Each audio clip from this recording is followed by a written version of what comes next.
Bam. You are watching the Break It Down show. Hell yeah, we got Paris on the show. We just had Stanley McChrystal on a few minutes ago, who's a four-star general Paris, and so now we've got you on, and I'm not sure which one I'm more excited about. You guys are both incredible guests. Paris has written this amazing book called Every Weapon I Had, and it was his tale of his Medal of Honor journey from Vietnam. Um, I guess the place I want to start is why did you write the book?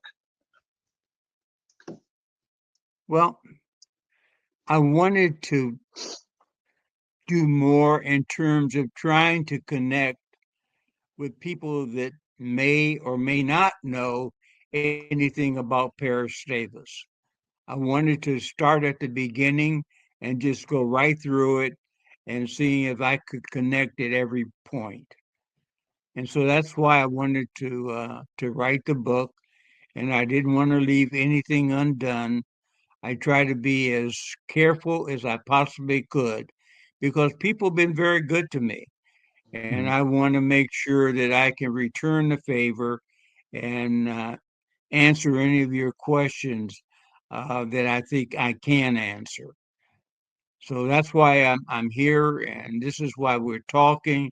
And I think we can have a great time while we're doing it. Well, I appreciate that. Yeah, getting the record right. Uh, that's a long time ago. How do you protect against mismemories from you, from your peers, for even? And look, I've been in combat.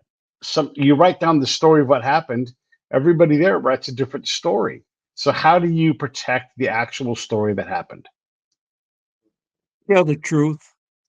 Okay, I think that's the best way of doing it. Just tell the truth and let right. that take you where it's supposed to. And so I always believe that, as my grandfather used to say, the truth never moves. And as Mm, long as we're telling the truth, I think we're on solid ground. the truth never moves. All right. What about when two different dudes from the same fight see a different fight? And there's two different truths fighting for the truth there. How do you deal with that? Because you and I both know combat's crazy. Well, the thing about it, you flip a coin and see which is whether it's a head or tails, and you go from there.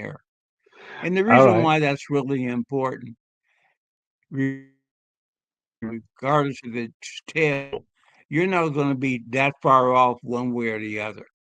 And Right. so I really believe that if you're right uh, in the ballpark, you aren't going to be that far from the truth one way or the other.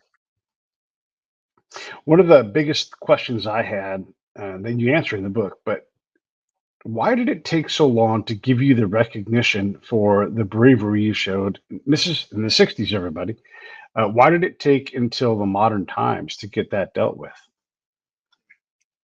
That's a great question, and I really don't have a good answer Okay. because that came from the governmental side, and they make up their minds on how they want to go about doing things.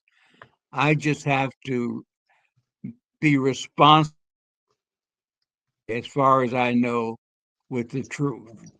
And if I Right. can't go that way, then I ought to back away from it because it's something that's above my head.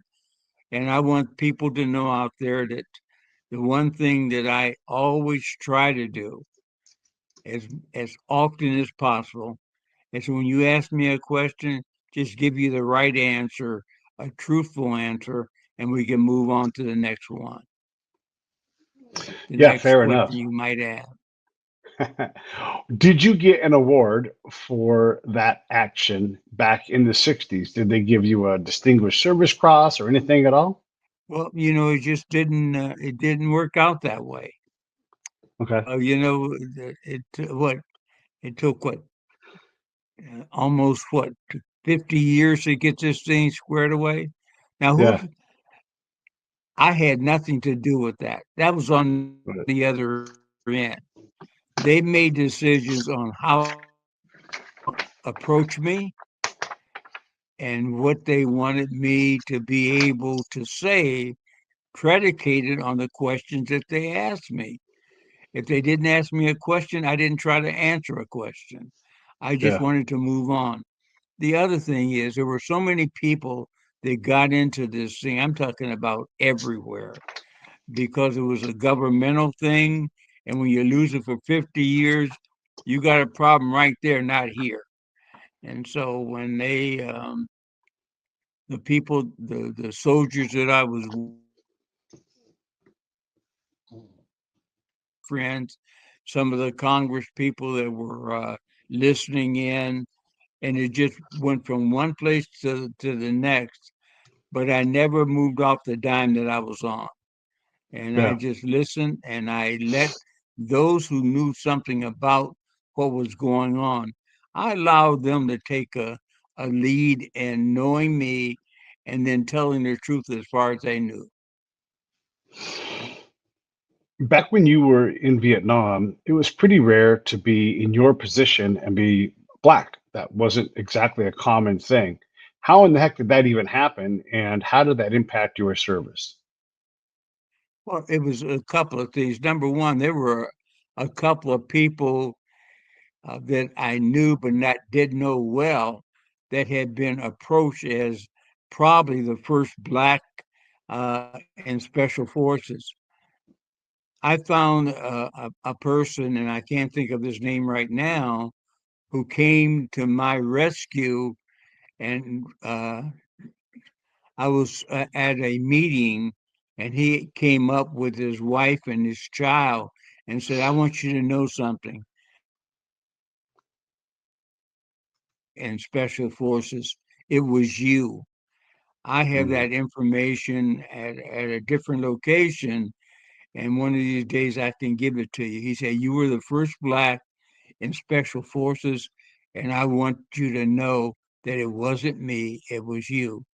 And I have a statement that he wrote, and I don't have it in front of me right now, but he made sure that I knew in front of a crowd of people that I was the first black in special forces. I thought that I was too, but I didn't make a deal of it because once you do that, you're trying to brag on yourself. And I yeah. wanted to come from where the truth really started. It was with this gentleman. And I can get that information to you at another meeting that you and I might have that said that Paris back in special forces. Yeah. So there was no design in that, at least by you. You were just the dude trying to serve, and the opportunity presented itself, and you took it. Is that how that happened? Is exactly how it had. He came to me. I didn't go to him. Yeah. And I have some people that were around me, and maybe one of these days when you have nothing to do and a lot of time to do it in, I can bring him here so you can talk with him as you're talking to me, and he'll tell you just exactly what I just said. I love it. Yeah, that'd be great to do. How did you get the opportunity to become a Green Beret? Well, here's the deal. Let me start at the beginning. Please. I Back in 1960, um, we had a guy who was running for president of the United States, a Kennedy, and I wrote him a letter when he was running for president and said, "I'd like to hear more about what you said you wanted to do." He was on the radio a couple of times and said that he wanted to change some things in special forces. He didn't say special forces then. He just said the military.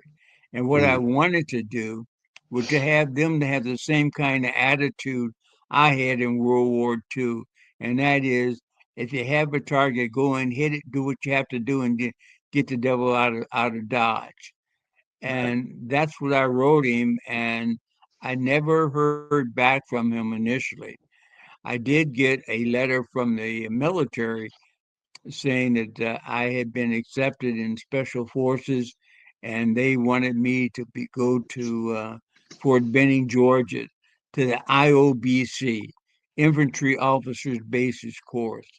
And Yeah. that once I got there were people that would guide me around and get me in the right place so that I could be a member of that organization. And when I got down to Fort Benning, Georgia, I met a couple of people that were also trying to find out what was going on with special forces. I mean, not special forces, but that particular uh, avenue that I had heard from the person who was running for to be president of the United States. And while I was down there, I met some soldiers. We talked. We didn't know each other that well, and so we started training. And I can remember the first couple of days of training down there. We were doing hand-to-hand combat and all that.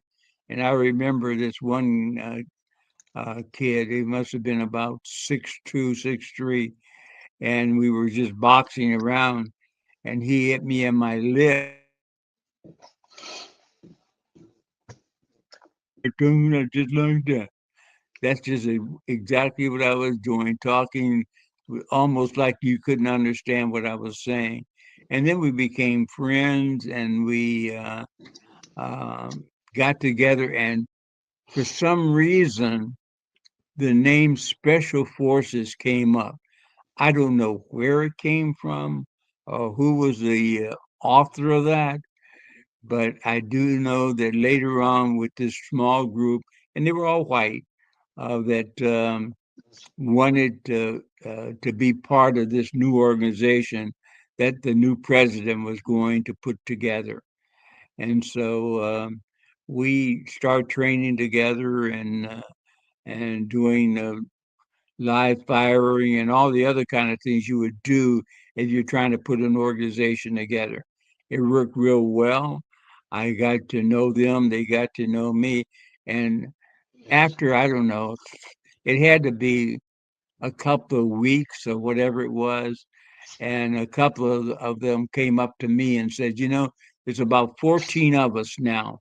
And here's the deal, this isn't about racism, it isn't about anything like that. What we want from you is what we think we have with us, and that is the courage to be a part of this organization and do the right thing for America. That was it, loud and clear. And once that was said and we started training together, it really went well.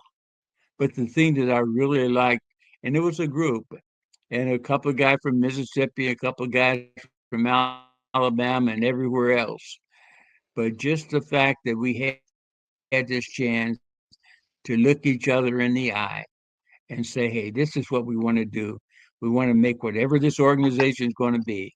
We want to make it as good and as neat as we possibly can because of one thing that we will be a part of more than anything else. We'll be part of America. And if we do it right, America will be proud of us. And that was just about the size of it. Right. Were you an athlete in high school, and were you an athletic guy in general? Because the special forces guys I know have a physical courage that is often born in athletics. Was that true of your era? Well, when I was in high school, I went to an all boys school in Cleveland, Ohio. And I think almost every guy that I knew that I had anything to do with had were athletes. They could play baseball, football, all the space that all the different things that uh, soldiers and friends would do in the schoolyard or at school or wherever it might be. And everyone considered themselves sort of like an athlete and could do this, that, and the other, play football, play uh, baseball, whatever it might be. But the whole thing was when you're in a baseball team or whatever, you're coming together for a reason, and that is you want to have a good baseball team or whatever it might be, and you want it to be as best uh, uh, team that you could possibly come up with the Right. people that you knew and you played with. And so all this comes together. I can remember I was playing in, I can't remember the exact place, But anyhow, I was playing football, quarterback, and doing all this, and I can remember one of the generals stopped by, and we were talking, and he said, "I understand you were an All-American." I said, "No, sir, I was just a good football player." And he said this to me. He said, "Look, I'm a general, and if I say you're an All-American, damn it, you're an All-American." And he said, "Do you understand me?" I said, "Yes, sir, I sure do." "Now, what are you?" "I'm an All-American." He said, "Okay, I'm going to have a couple of my friends come by, and that's all you need to say. They know that Yeah, I said that you were an All-American. Well, maybe you don't think you are, but I do." And so when I talk to my friends, and they're all generals, and generals like to lie to each other and everything else, just like you and some of your friends do with each other. And so they came over and they said, "Hey, what do you do? I understand you like sports." I said, "Yes, sir. I was an All-American in football." He said, "Well, that's what that general over there said." I said, "Well, that's if he said that, it must be true, then, huh?" And he just started laughing and walked away. But it was yeah. just one of those things, and that's how that got started. That general was telling other generals that I was All-American. And Do you we were were you getting a ready to good go to Vietnam. were you a Pardon good me? athlete though? I mean, were you a good athlete, like good enough to have like stand? Well, It's I one think thing I to say you're was. an all American. I Okay, played football and I played baseball. I ran a little track and I did just about every.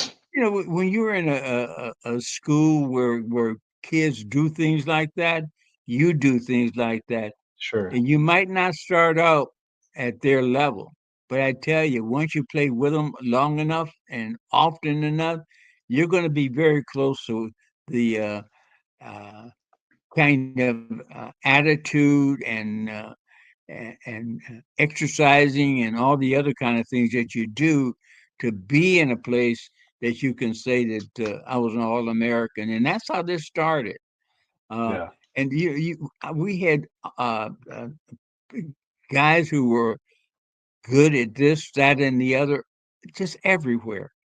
Yeah, and when you're looking to be a part of something, you've got to show them that you have some uh, abilities to be part of that group, and that was the whole group. And once they got a chance to know me, and we played together, and we trained together, and we once they found out that I was just a regular guy, they came to me and said, "Look, this isn't about racism. This is about courage. yeah. We want you to have the kind of courage that we have in this small group. We want you to be a part of it. Now, if you can do that, we'd be more than happy to tell you what we know, and we could go from there." And that's the way it started. After the all boys school in Cleveland, did you head off to college? And if so, how much college did you complete before you joined the army? Well, what happened was I was in Cleveland, and after I finished high school, I had and his name was Paris, and he had a friend down at Southern University in Baton Rouge, Louisiana, and he called his friend and told him that I had finished high school and that I wanted to go to college and could he help me? And he wrote my uncle back and said, "I think I can help him. Give me an application, fill it out, and let me see what he's done and what he might be able to do, and we can go from there." And that's how this whole thing got started.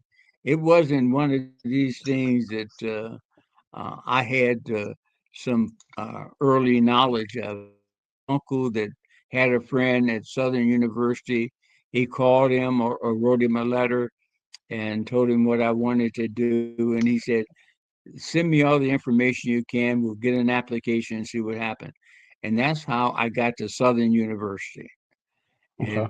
And And did he you helped finish me. there? I took a train down from Cleveland, Ohio, all the way to Baton Rouge, Louisiana. He met me at the train station, took me over to his house, gave me some room and board, and helped me get the application and everything else squared away. And once I was able to do that, I can remember this more than anything else. I was just on to find out what this sergeant was going to do with me. And he came when you finish school here, what are you going to do? And I said, I don't know. He said, I'm going to have a job for you. And I said, well, what's that? He said, you're going to join the ROTC. And once you join the ROTC, that'll be part of what I do at Southern University. And we can get you squared away, uniforms and all that. And you'll get a little money while you're training. Now, is that a problem? Can you understand what I just said? And I said, yes, sir, I sure can. He said, here's the other thing is, if you don't do what the hell your uncle said, I can kick your ass about it. And I said, that ain't going to be necessary. I said, we're going to be friends and I'll do what you say because I like being here and I made some friends. And so let's see what happens. And so that's start. I can remember being at down at Fort Benning, Georgia, and this sergeant major came up and was asking me, "Hey, what are you doing?" And I said, "I'm lost, and I'm supposed to be waiting for a sergeant major who is going to." I didn't say sergeant major. I just said a sergeant who's going to help me get into the school. He has my application and all that. So that's where I am. He said, "Well, you are lost. That's the first thing we know." He said, "The second thing is, I think I can help you. So I'm going to get you. I'm going to try to find out where your application is, and we'll get all that squared away.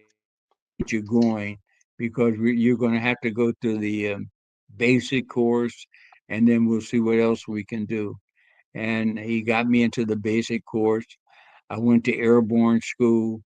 I went to um, with ranger school, and then I kept on going, and I finally was admitted as an officer, but I didn't have any rank or anything like that. I was just going to be in the ROTC infantry officer basic course, and that's how all this stuff started. That's incredible. And when you joined the Army, were you in infantry or did they give you what was your branch? You know, I was in the infantry because Southern University only had infantry. There were Okay. other black schools that had like Prairie View and others. They had Army, Navy, and so whatever. They were much more advanced in the programs they had than Southern University was. But Southern University was right at the basement of all these different organizations, and I went through with them and stayed with them until I graduated, and, uh, and that's how it started. That's how I got into the ROTC program. That's how I made some advancements when we were training. We had to go to in Georgia. I mean, not Georgia, but te- um, uh, Texas to the school that they had there, and where we went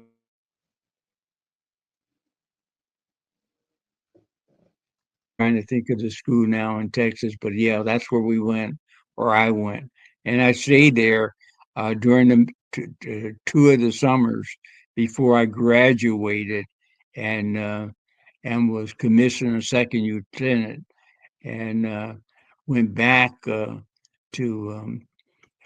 Fort Benning, Georgia, just to pick up all my stuff, and from there they sent me to the ROTC program at I'm trying to think of the school now in Texas, and so that's how all this thing got going, and that's where I ended up, and I was really happy about it. I didn't have any problems. I was able to go through all the programs and do all the things. Did well in school, and so and then I got of course I graduated and they assigned me to another school before after I finished Fort Benning, Georgia, to where I was going to be going to as my first assignment. Interesting. And Southern has a big tradition of some really Say fantastic again. athletes. Southern University, where you went to school, has a tradition of a lot of fantastic athletes and other notable people. Did you know Lou Brock when you were there? Was he at school when you were there? What a great question. I Yes. can remember seeing Brock. Yeah. I tell you, he could run like you would not believe. When we were out there just playing baseball and doing this, and at that time, nobody knew very much about him. But I'm going to tell you, he Yeah. was one of the first guys that I've ever seen that the coaches really were trying to get. Instead of running straight down the first base, when he got about, I don't know, halfway there, he sort of circled out a little bit and he had a straight shot to second base. I mean, a straight shot.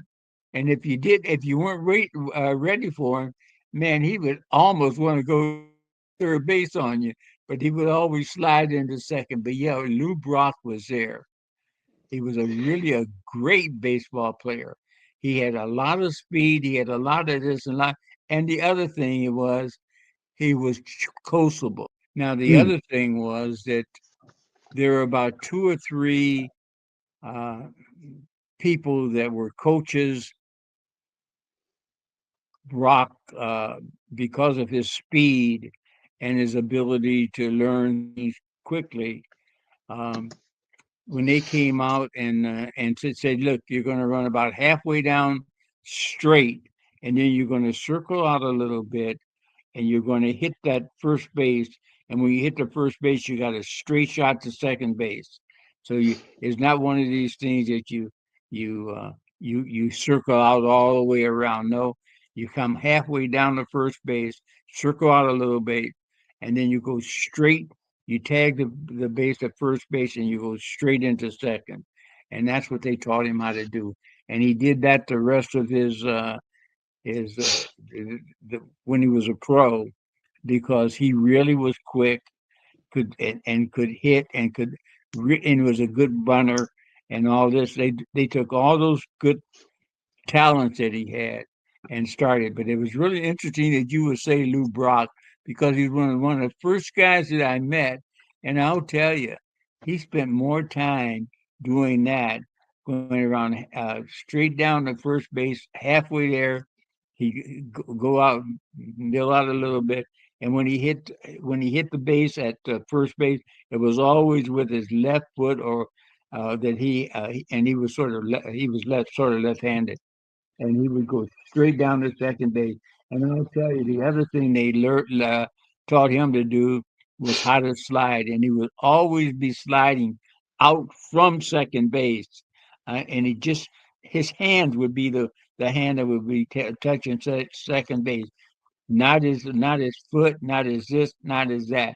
And when he and when that happened, he would almost stand up before he got to second base because he was going to be safe. Yeah. And he was a very nice person. I mean, we shared Coca Colas and everything else. He was about as poor as I was, and I mean, he was just a nice guy. And yeah, Southern University, Lou Brock. Did you And get a so, chance to chat with him? and he was just a nice guy to know. Yeah. Did you maintain a Oh yeah, relationship with him he after the was army? he was so taken back by by the things that he was learning from these coaches that we would go in and get a sandwich for lunch or whatever it might be if there was one there, and he would just sit down and when we would finish for the day and go in for supper or whatever, he would always come and sit next to me or some of the other players because no one knew each other. I mean, we were all new and we were all trying to learn the same thing from each other while we were at Southern University. And he really was a nice person. And I tell you, he was really quick. He was really quick. And the other thing, at that time, you could throw your bat at the ball a little bit to get a Uh, head start when you were bunting, so you could get to first base before the first baseman could come down there, or the catcher, or the pitcher. But and that's when they stopped it. You used to be mhm. able to throw your bat at the pitcher's ball and take off. You know, almost halfway through that stopped. You couldn't throw your bat at the ball anymore, because you had someone like Brock.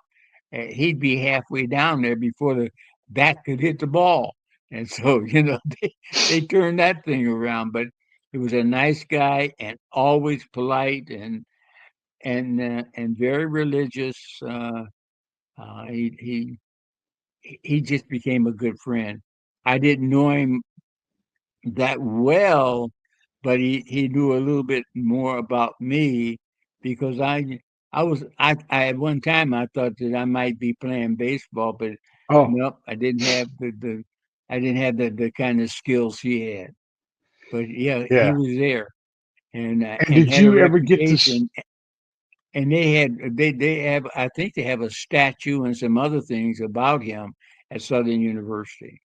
And he's the That's first great. athlete that I know had gone to Southern University. Yeah, so that's pretty cool. And That thanks is for pretty asking cool. about him. Good. Yeah. Well, I love baseball. Did you get a chance to talk with him ever later in the years of your life? Well, a couple of times, he was all American, and when I'm trying to think of the team that he played for. Oh, The Cardinals?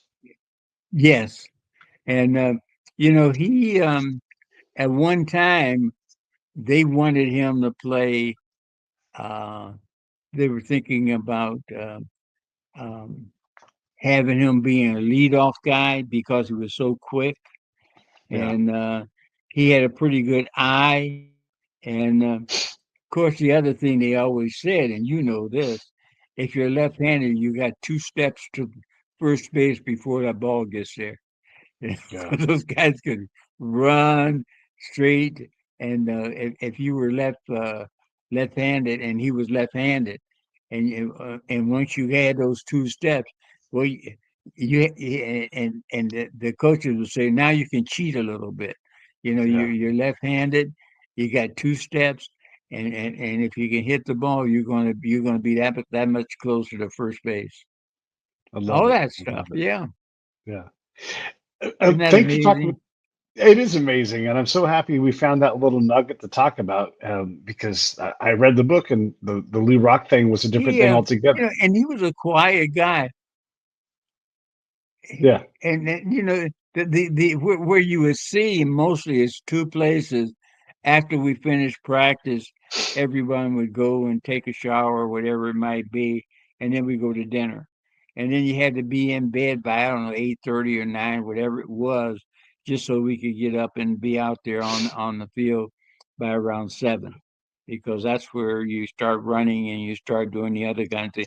And the other thing is, the guy had an eye for high fly balls. I mean, he could almost hear where the bat had hit the ball, and he could.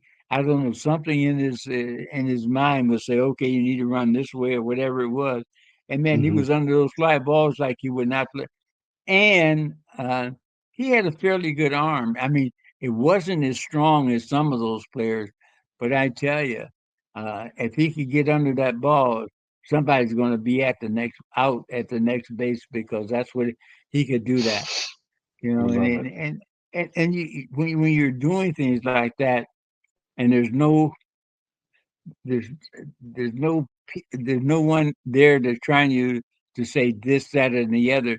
They like for you to show your natural abilities, and he had the speed. I mean, sometimes he would just turn his back to the plate, and run whichever direction he thought the ball was going to go. So he was a good player and a good Yeah. person. And sometimes, when we had ice cream and or cake or whatever it might be for dinner, sometimes I get it was a plate a something he didn't like. We would trade, and I'd get his dessert, and he would take mine. But I mean, it was just one of those things. We just did it. I mean, it wasn't because I knew him better. It was Hmm. because if I had um, cream or something on my ice cream, and he liked it, and I liked what he had, so we would just change it. But we Yeah, always that's had to fun. be out there by about 8:30, so they could be in bed by 10, because you Yeah, had to get up around 6, take a shower, and be out on the to do whatever you had to do. yeah, yeah, And I tell you, and Southern had good teams then. yeah, yeah. Let's talk about Okinawa because that's a thing that I don't think folks realize that when you were there, it was not all that long after World War II had ended. I mean, it's over 10 years, but the amount of time from then to when you got there is like 2010 to Yeah. 2025. It's just not that far back, right? So talk about No. Okinawa. Well, Okinawa was really interesting, and let me tell you why. Why? At Okinawa, they had an airfield. They had some naval ships, and and they had artillery that was learning all the ins and outs about using artillery in battles and all that. So all that was right there, and you had a chance when you not weren't doing your anything else, and you had some free time to go and to be able to do that. One of the things that we were able to pick up was the fact that if we were to go to one of the destroyers or something like that, and I'll tell you, when they fired um, the 11s, or they call they had numbers for each one. When they Mhm. could fire one of them things, man, I tell you, it'd make you want to just find someplace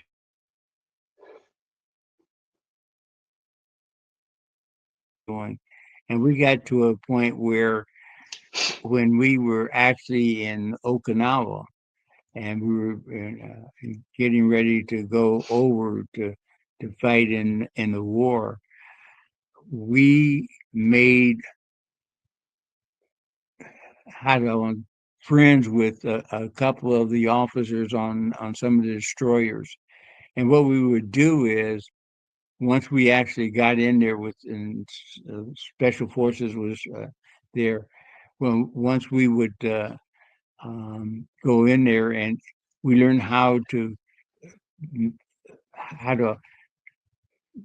write our messages so that they would know that it was us. Mm. And once we got over there and got pretty good at it, we would if we made uh, uh, um, if we had chance to fight the enemy one on one, what we could do then is if we got um, knives or swords or whatever it might be that the Viet Cong had, because initially the Viet Cong had, how do I want to say, people that were fighting with the other small countries, that when we would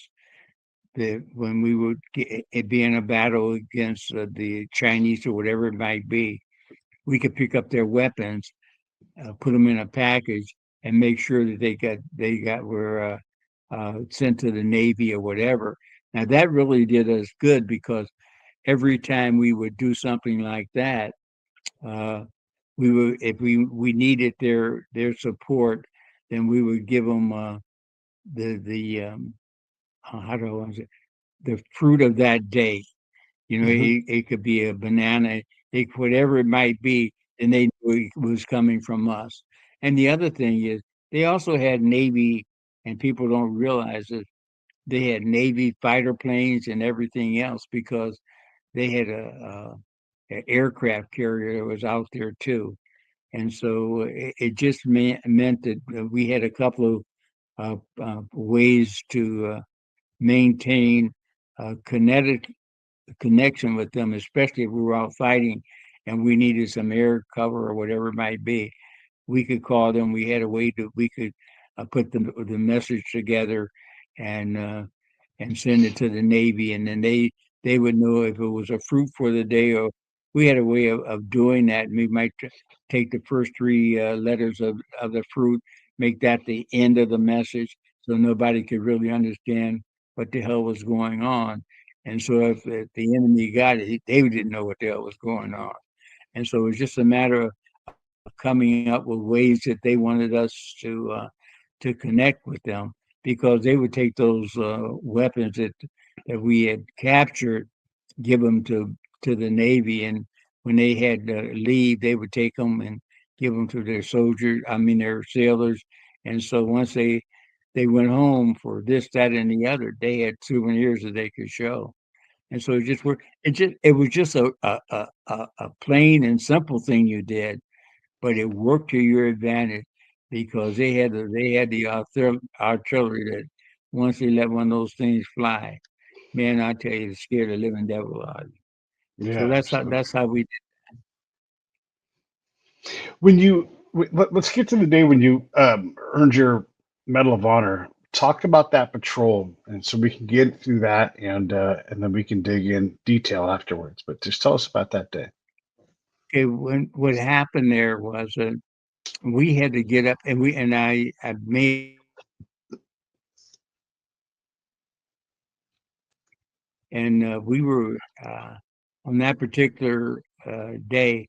There's a guy named Wall, um, who was really very tight with the CIA. Heard that there was going to be a big push by the Viet Cong, and that it was going to be coming in about 2 days. And that once we got that, Wall, who has some ends with the CIA, came to me and said, "Look, we got these and so on. We need to get out of here in about a day and a half." We had to walk everywhere we went. We didn't have Mm, trucks. We didn't have this. We didn't have that. And so what we had to do was make sure that we're out there on the road in some of our formation, so that we could be where we needed to be when the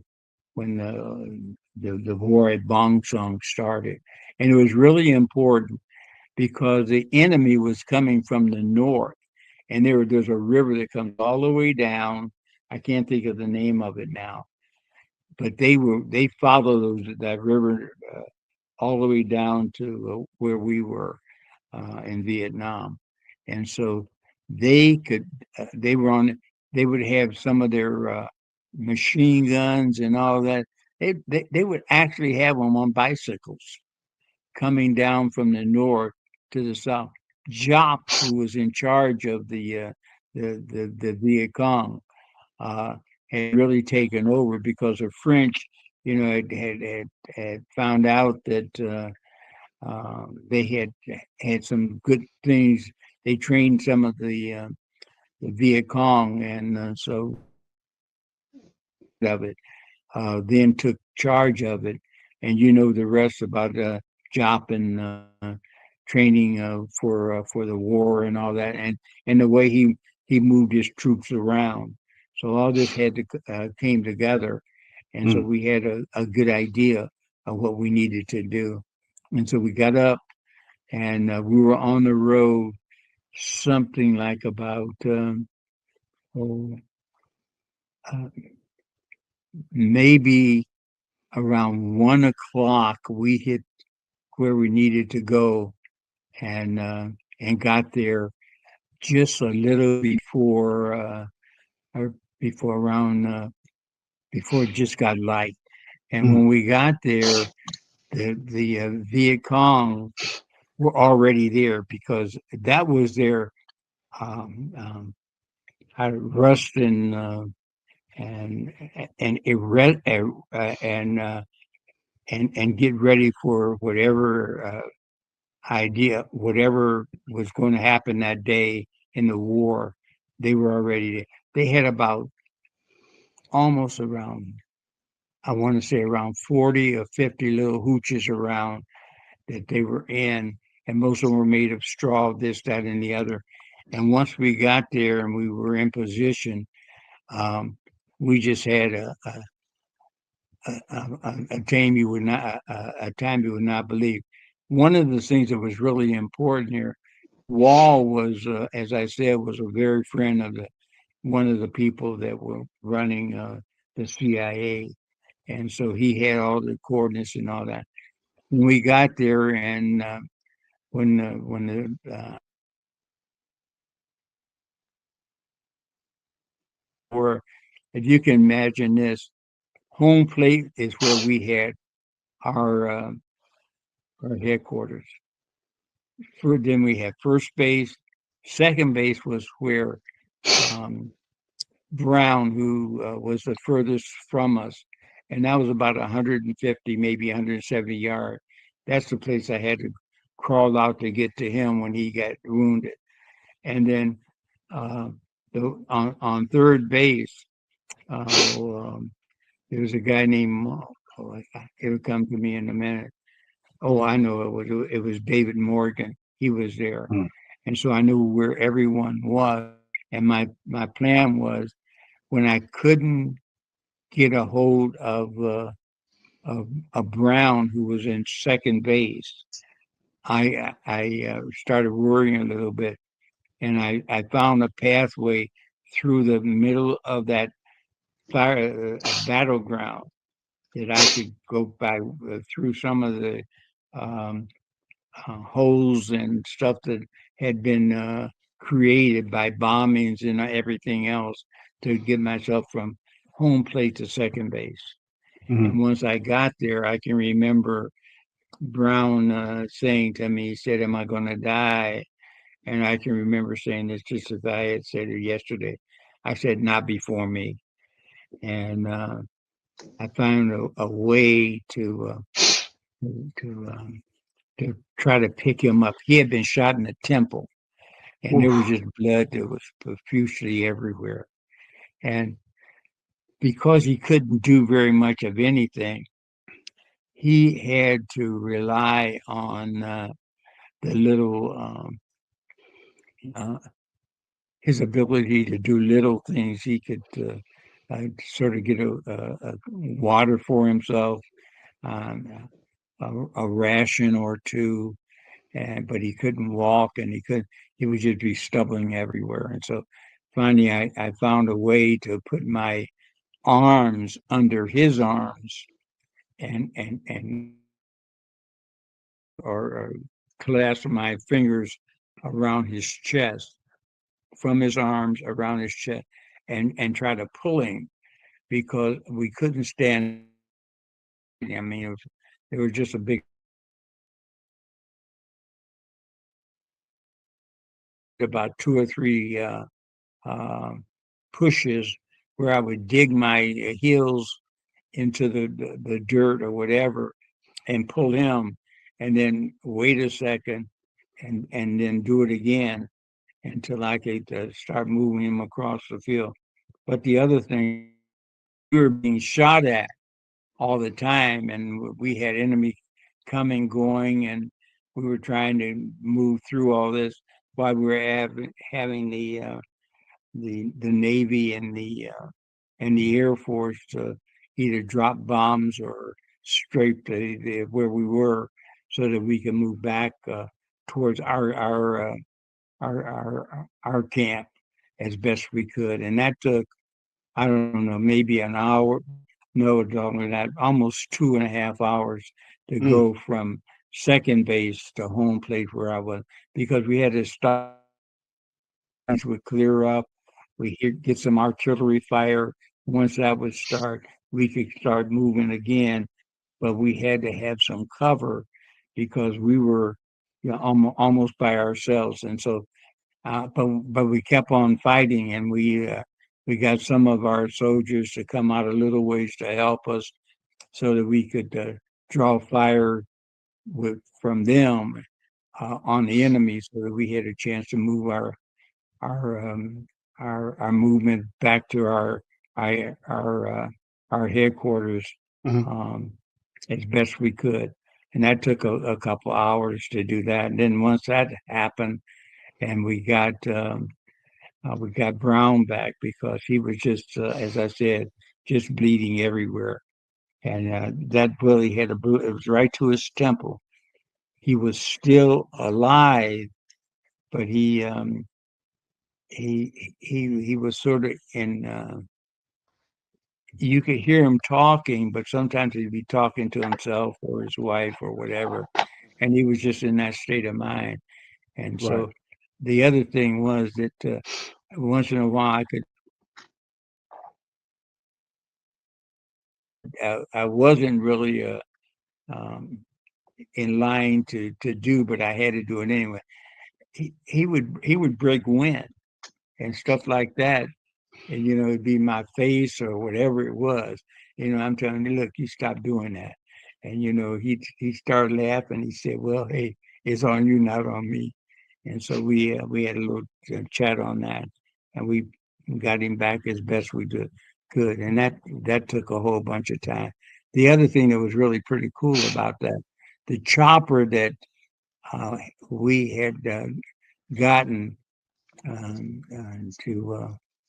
to help us move him out to a hospital was right there, and the chopper pilot was smart enough that he turned that chopper around so that the one of the guns that he had on the chopper, and so he could fire every once in a while to do that. Then he would move, because the enemy found out that if they shot up a chopper or something like that, they could raise Cain and get extra money because of that. And so that took a while. Once we got that squared away, and it was late morning when we finally got Brown close to.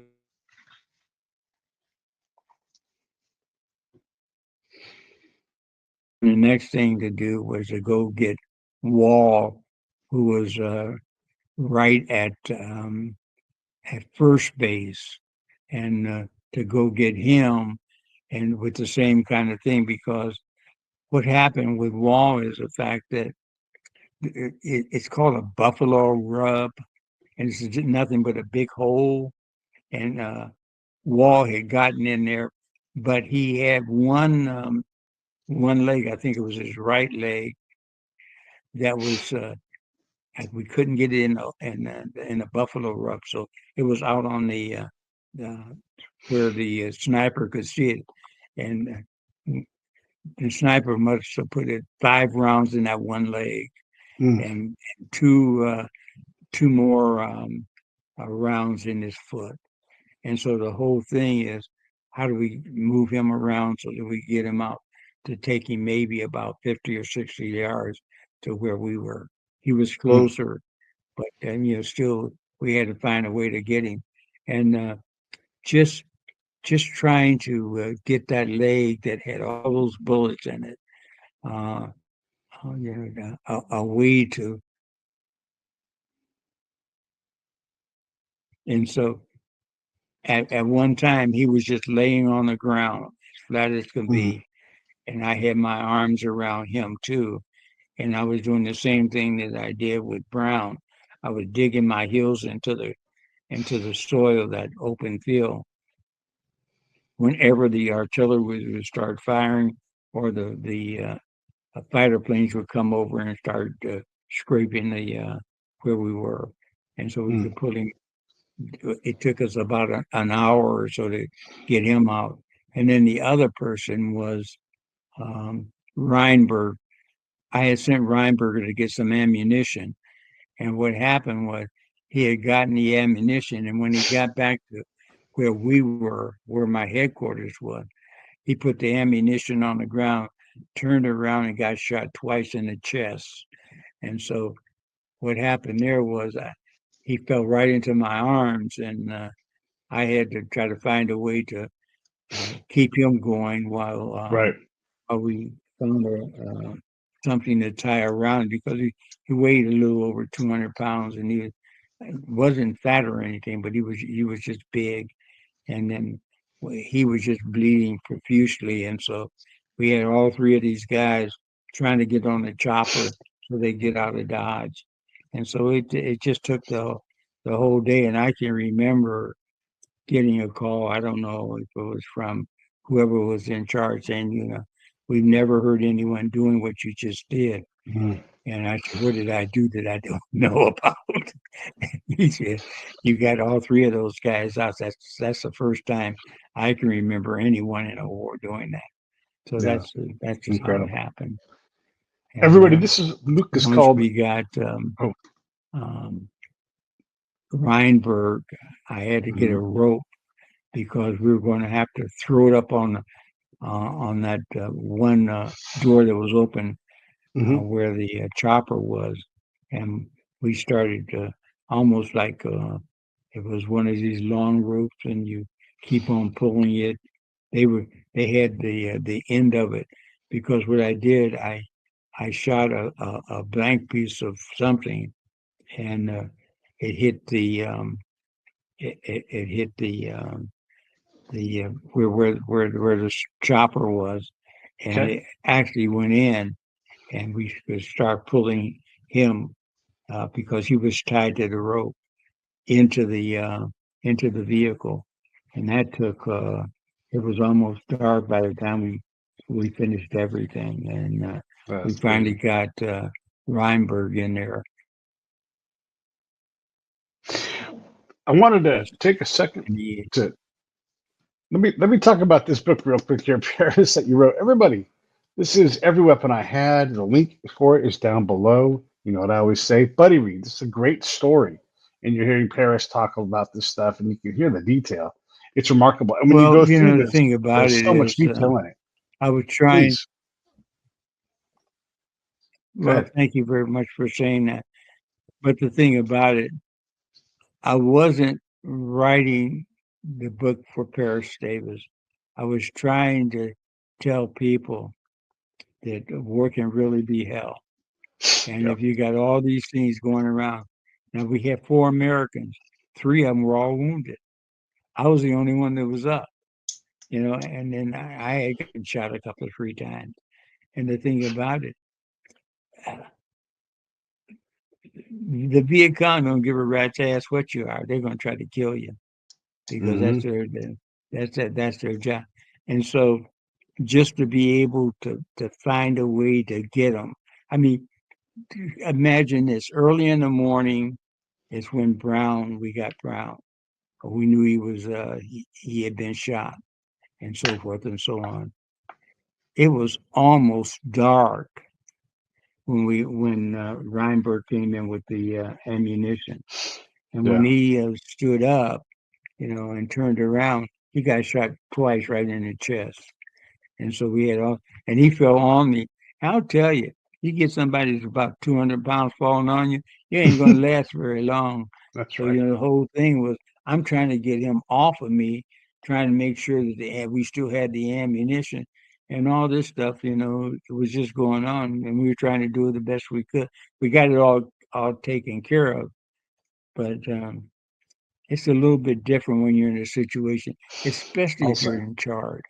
yeah, You're trying to keep everyone alive and do this and do that, and everyone is just really one person moving in about 4 or 5 different directions, and the whole thing is to move as best you can with a little stealth and get yeah, out of Dodge, and and get them back in, because everybody was wounded then, and yeah. later on Brown died, Weinberg died, and the only person that was left was Wall. And Wall had been shot, uh, and was in that buffalo rub, and just trying to get him out. because you couldn't move. I couldn't get his leg. I couldn't get that Yeah. other leg out. And every time I don't care what you tell me, every time I try to pull that leg, he would be cursing like you would not believe, uh, loud, and he didn't really care. And the thing is, one of my sergeants, Sergeant Wall, was a guy that had some special relationships with the CIA, and so I was told by Munger, who was my boss, 3-star company commander, or lieutenant colonel company commander, saying we had to really watch out for this guy because he had special uh, um, connections with the CIA, and we knew it, and they knew it, and Yeah. so he had the information. They already knew that there was going to be a big push, and so we had to be ready to do that. Once we got there, now I'm going to tell you a little story. Now we can go finish it. Uh, we got into the this building, and it wasn't a big building, but it was big enough. And when I got in there, I was on one end, Wall was on the other end. And what happened was that as soon as the woman who saw me first got straight up in the air, she was just as buck naked as you can imagine. And what she did, you won't even believe that. She had a pistol in her hand. And instead of firing at me first, she was trying to get her bra on. I mean, she had the pistol. We were laughing about it, and then the other guy, the general that I guess was her boyfriend, he stood up, and when he stood up, he took a shot at Wall, and I killed him. Mm. But we were saying, here he is, and he's just letting loose with you know what, and we were saying, I wonder what the hell he was thinking about all this time. Yeah. All these things were going. This was at lunch, all these three go in there and say, "Damn it, couldn't you wait till we finished or something like that?" But anyhow, it just went on, and we would Yeah. had bets on what he was saying, so forth and so on. But Yeah. all that took a whole day, and then the next day we went back out and continued to fight. So it wasn't over when Right. Of when course it not. got dark. It was they were still shooting at us, and we were shooting back at them, but most of the really heavy fighting had stopped. They were still doing a little bombing and a little this and a little that. But the war went on. The war went Yeah. on.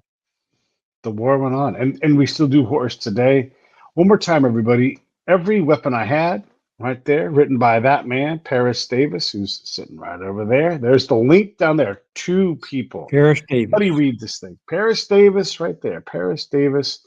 And look, I really appreciate you coming on, man. It was fun talking about Lee Brock. Obviously, we had to talk about the Medal of Honor certificate validation and all of that work.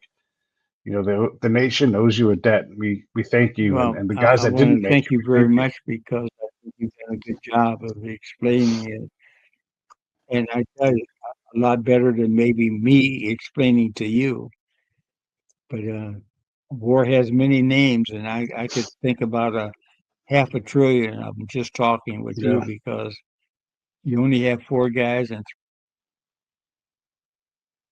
guys a little bit later on. And yeah. um, Wall was able to last until he was 93 years old. Wow. And the other one, Dave Morgan, was had so many leeches on him that when we had two guys with cigarettes who were, hitting the leeches just to get him out of his back so that we could take care of him. But that Mm, lasted a long time. And the thing about it is, when you're in a position like that and you're in charge like that, I mean, you mm, got to forget about yourself and you got to go and take care of everyone else. And so yeah. They lasted for about 2.5 days, and Mm, so and there were some other things. I lost about 3 or 4 of my teeth because a grenade landed really near me and knocked out some of my teeth. I finally crazy. got. They're finally going to finish doing that. Uh, I guess in the next couple of 3 weeks, but Wow. it's it's just one of these things that I think because we are American, and I'll tell you,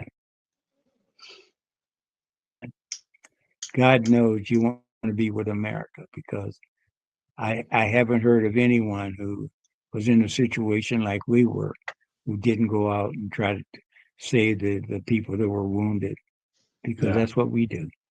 that's what we do. And thank God for that. But it it's one of those things that you'll remember for the rest of your life because you can say what you want, but if there's a place better than America, let me know. I love it. You know, That's a great and I'll spot to meet end you this there. thing. This is a great spot to end. Thank you so much, Paris. It's So wonderful yeah, chatting with you. I, it's just great being yeah, uh, an American and the situation. And the other thing is, I know you would do the same thing. sure. You're not thinking about yourself. You're thinking about the people you need to help. Yeah, And absolutely. even though it takes a long time. And the other thing is, if there's a big open field, you know how it is if you're near one on a post. Dog would go and take a dump here and a dump there, and you know what? You're crawling in that stuff. Yeah, I mean, you can absolutely. almost Yeah, shit when you yeah, take a breath, and you can smell it, you can feel it, and everything else, and you just crawl right through it. And once yep. you stop crawling, you got a problem right here in River City. Oh boy, So because they we don't did. stop shooting.